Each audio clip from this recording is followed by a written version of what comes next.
2 Reis 20. A doença de Ezequias. Naqueles dias, Ezequias ficou doente e quase morreu. O profeta Isaías, filho de Amós, foi visitá-lo e lhe disse: Assim diz o Senhor, ponha em ordem a sua casa, pois você vai morrer, não se recuperará. Ezequias virou o rosto para a parede e orou ao Senhor. Lembra-te, Senhor, como tenho servido a ti com fidelidade e com devoção sincera. Tenho feito o que é bom aos teus olhos. Ezequias chorou amargamente. Antes de Isaías deixar o pátio intermediário, a palavra do Senhor veio a ele. Volte e diga a Ezequias, líder do meu povo, assim diz o Senhor, o Deus do teu antepassado, Davi. Eu ouvi a tua oração e vi as suas lágrimas, eu o curarei. Daqui a 3 dias você subirá ao templo do Senhor.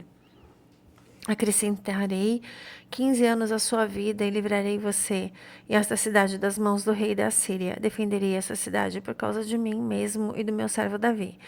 Então Isaías disse: Preparem o emplastro de figos. Eles o fizeram e o aplicaram na ferida e ele se recuperou. Ezequias havia perguntado a Isaías: Qual será o sinal que o Senhor me curará e de que hoje há 3 dias subirei ao templo do Senhor? Isaías respondeu: O sinal de que o Senhor vai cumprir o que prometeu é esse. Você prefere que a sombra avance ou recue 10 degraus na escadaria?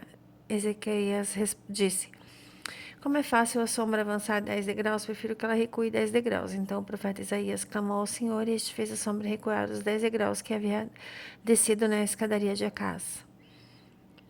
Mensageiros da Babilônia. Naquela época, Merodach Baladã, rei da Babilônia e filho de Baladã, enviou cartas e um presente para Ezequias, pois soubera da sua doença. Ezequias recebeu em audiência os mensageiros e mostrou-lhes tudo o que havia nos seus armazéns, a prata, o ouro, as especiarias e o azeite finíssimo, e o seu arsenal e tudo o que havia nos seus tesouros. Não houve nada no seu palácio ou no seu reino que Ezequias não lhe mostrasse.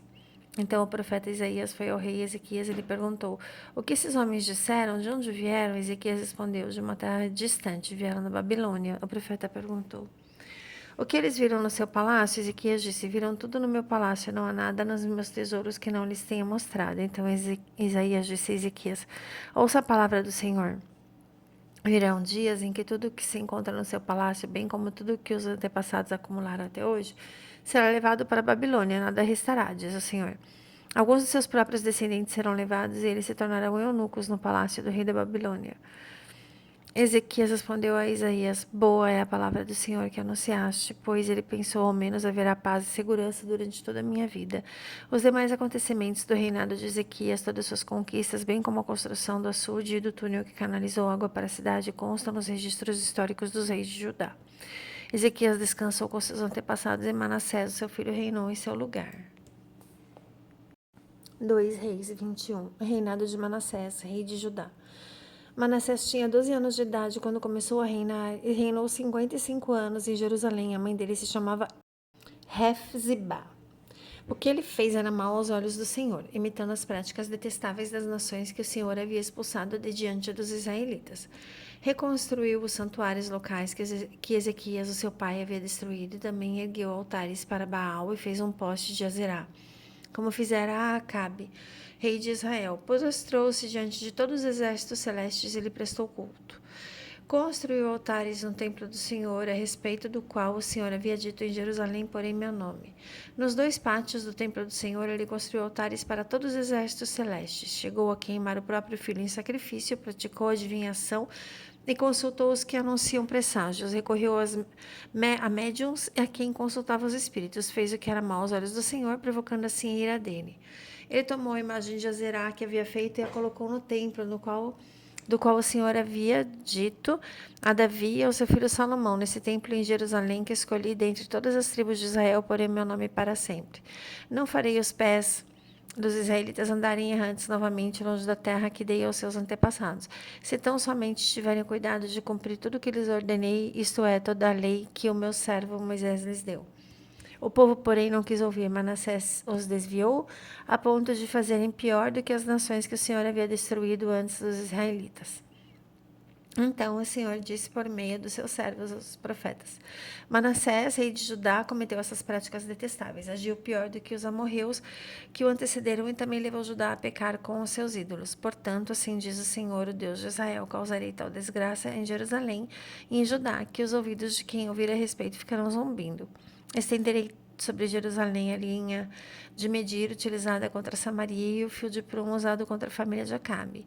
Limparei Jerusalém como se limpa um prato, limpando e virando de cabeça para baixo. Abandonarei o remanescente da minha herança e entregarei nas mãos dos seus inimigos. Serão despojados e saqueados por todos os seus adversários. Pois fizeram o que era mal aos meus olhos e provocaram a minha ira, desde o dia em que seus antepassados saíram do Egito até hoje. Manassés também derramou tanto sangue inocente que encheu Jerusalém de um extremo ao outro. Além disso, levou Judá a cometer pecado e a fazer o que era mal aos olhos do Senhor. Os demais acontecimentos do reinado de Manassés e tudo o que realizou, incluindo o pecado que cometeu, constam nos registros históricos dos reis de Judá. Manassés descansou com seus antepassados e foi sepultado no jardim do seu palácio, no jardim de Uzá, e Amon, o seu filho, sucedeu-o como rei. O reinado de Amon, rei de Judá. Amon tinha 22 anos de idade quando começou a reinar e reinou 2 anos em Jerusalém. A mãe dele chamava-se Mesulemete, filha de Razur, e era de Jotibá. Ele fez o que era mal aos olhos do Senhor, como Manassés, seu pai, havia feito. Ele seguiu o mesmo caminho do seu pai, prostrou culto aos ídolos que o seu pai havia cultuado e prostrou-se diante deles. Abandonou o Senhor, Deus dos seus antepassados, e não andou no caminho do Senhor. Os oficiais de Amon conspiraram contra ele e o assassinaram no seu palácio. O povo da terra, porém, matou todos os que haviam conspirado contra o rei Amon e proclamou Josias, seu filho, em seu lugar. Os demais acontecimentos do reinado de Amon e tudo o que ele realizou consta nos registros históricos dos reis de Judá. Ele foi sepultado em seu túmulo no jardim de Uzá e Josias, seu filho, sucedeu-o como rei. Glórias a Jesus.